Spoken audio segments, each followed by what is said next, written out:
সত্য বল সুপথে চল ওরে আমার মন। লালন বলছেন, সত্য বল সুপথে চল ওরে আমার মন। সত্য সুপথ না চিনেলে হবে না মানুষেরও দর্শন। গীতায় বলা হচ্ছে, সত্য কথা বল, অহিংসা, সত্য, ক্ষমা, দয়া, এগুলো দৈব ভাব। আর লালন বলছেন, সত্য বল সুপথে চল ওরে আমার মন। মনকে বলছে, হে মন, তুমি সত্য কথা বলো, মিথ্যা বলো না। মিথ্যা হলো আসরিক গুণ সম্পন্ন শব্দ, আর সত্য হচ্ছে দৈব গুণ সম্পন্ন। তাই ভগবান শ্রীকৃষ্ণ অর্জুনকে বলছিলেন, হে অর্জুন, তুমি দৈব ভাব সম্পন্ন ভাব নিয়ে এই পৃথিবীতে এসেছো। তুমি যুদ্ধ করো, সত্যের পথে যুদ্ধ করো। নিজেকে জানো, তুমি কে আর তোমার দেহ কে। তাই অর্জুন ভগবানকে বিভিন্ন প্রশ্ন জিজ্ঞাসা করে নিজেকে সমর্পণ করেন। তাই আমাদের এখান থেকে শিক্ষা নেওয়া উচিত যে সত্য সুপথ না চিনিলে হবে না মানুষের দর্শন। কোন মানুষের? মনের মানুষ। লালন বলছে, মিলন হবে কবে কত দিনে আমার মনের মানুষের সনে। মন যদি শুদ্ধ না হয় কখনো মনের মানুষের সাথে সাক্ষাৎ হবে না, হবে না, হবে না। আর এই শুদ্ধকরণের জন্য যে নিয়মগুলো আমাদের পালন করা উচিত সেটা হচ্ছে প্রতিনিয়ত প্রতিক্ষণে আপনি যে কর্মের সাথে ব্যস্ত থাকুন না কেন, তার মধ্যে দিয়েই আপনার মস্তিষ্কে অবশ্যই এইরকম ধ্যান ধারণা নিয়ে আসতে হবে। যদি শত কষ্টের মধ্যেও আপনি আলো যদি সন্ধান করেন, তাহলে সেই সন্ধানের মধ্যে আমাদের ঈশ্বরকে স্মরণ করার জন্য আপনাকে টাকা পয়সা কোনোটাই ব্যবহার করতে হয় না। শুধু স্মরণ করাটা করতে আমরা কিন্তু অনেক কিছু স্মরণ করে রাখি, কিন্তু এটা স্মরণ করি না যে আমাদের প্রতিনিয়ত ঈশ্বরকে স্মরণ রাখতে হবে। আমরা অন্য বিষয়ে এত পারদর্শী যে সবসময় অন্য কথা মনে থাকে। জড়জগতের চাপা আকাঙ্ক্ষার কথা যদি হয়, তাহলে সেটা আমরা বেশি বেশি মনে রাখি। কিন্তু যখন এই যে পারমার্থিক জগতে ঈশ্বরের কথা আমরা স্মরণ করব, তখন আমরা মন নিজেকে নিয়ন্ত্রণ রাখতে পারি না। এটা হচ্ছে আমাদের সনাতন ধর্মীয় সমাজ ব্যবস্থার হচ্ছে একটি সমস্যা। এটা আমাদের অভ্যাসের দ্বারা যে একটু সামনে এগোতে হবে, সেটা আমরা এগিয়ে যেতে পারি না। এর কারণ হচ্ছে আমাদের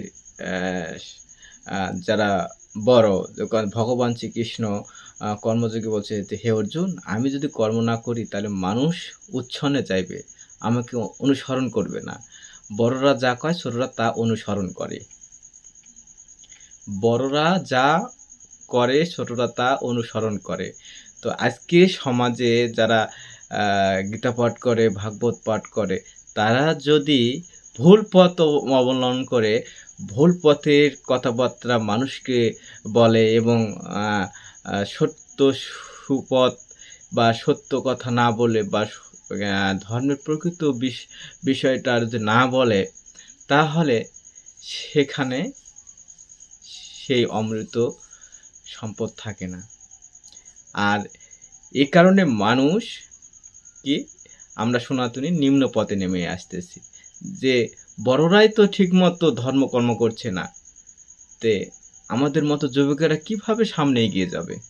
আমরা তো যুবক, আমরা তো সবসময় এক ধরনের উত্তেজিত ভাব নিয়ে বিরাজ করি।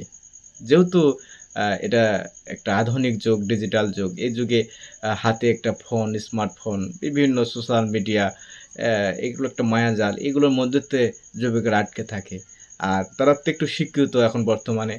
আর যারা বুড়ো ভোম একটু ভাগবত পাঠ করে বা একটু সাধু বৈষ্ণব হয়েছে, তারা যদি সঠিক পথে সঠিক কর্মটা না করে, তাহলে সনাতনীয় ধর্ম সমাজ ব্যবস্থায় এই আমাদের মতো যুবকেরা কিভাবে তাকে অনুসন্ধান করবে? তারা জানতেই পারছে যে যারা প্রতিদিন মন্দিরে যায় তারাই গন্ডগোল লাগায়। তারাই হিংসার প্রতিফলন ঘটায়। তারাই ঝগড়া বা আ একটা বিশৃঙ্খলা সৃষ্টি করে। দেখে, যুবকেরা দেখে।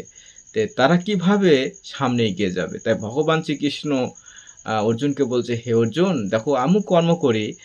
আর আমি যদি কর্ম না করি মানুষ উচ্ছনে যাইবে। মানুষ আমাকে অনুসরণ করবে না। আর বড়রা যা করে ছোটরা তাই অনুসরণ করে।"